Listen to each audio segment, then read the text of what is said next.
দুনিয়াটাই পরীক্ষা। আল্লাহ যারে পছন্দ করে বেশি তার পরীক্ষাও। আসাদুন নাসি বালাআন আল আম্বিয়া, এই পৃথিবীতে আল্লাহ সবচেয়ে বেশি বালা মুসিবত দিয়ে পরীক্ষা করেছেন নবীদের। কারণ নবীরা আল্লাহর কাছে কম প্রিয় না বেশি প্রিয়? যেহেতু প্রিয় বেশি পরীক্ষা, এজন্য মুমিনের উপর যদি পরীক্ষা আসে, মুমিনের উপর যদি অত্যাচার আসে, মুমিনের উপর যদি ধৈর্যের পরীক্ষা আসে, জেল জরিমানা আসে, মুমিন ওইটারে ভয় পায় না। মুমিন ভয় পায় একজনকে। চিল্লায় বলেন তিনি কে? কারণ আল্লাহর ঘোষণা ওয়ালা তাহিনু ওয়ালা তাহজানু, ঘোষণাটা কার? ভয় নাই, তোদের চিন্তা নাই।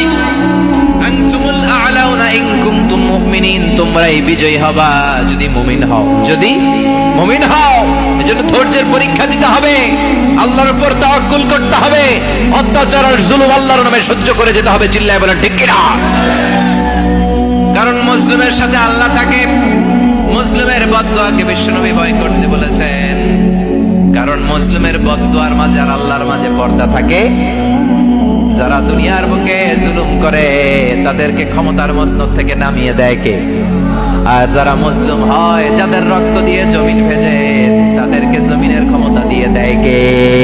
আর যারা রক্ত ঝরায়, ইতিহাস বলে তারা শেষ পর্যন্ত প্রাণ আর জান নিয়ে পালাবার জায়গাটা পায় না। চিল্লায় বলেন ঠিক কিনা?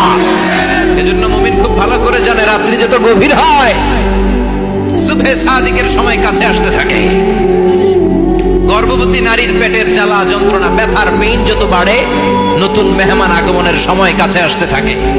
তেমনি ইসলামের পক্ষের শক্তির উপর যদি অত্যাচার, অনাচার, স্টিম রোলার বেড়ে যায়, এটা প্রমাণ করে ইসলামের বিজয়ের সময় কাছে আসতে শুরু করেছে। চিল্লায় বলো ঠিক কিনা?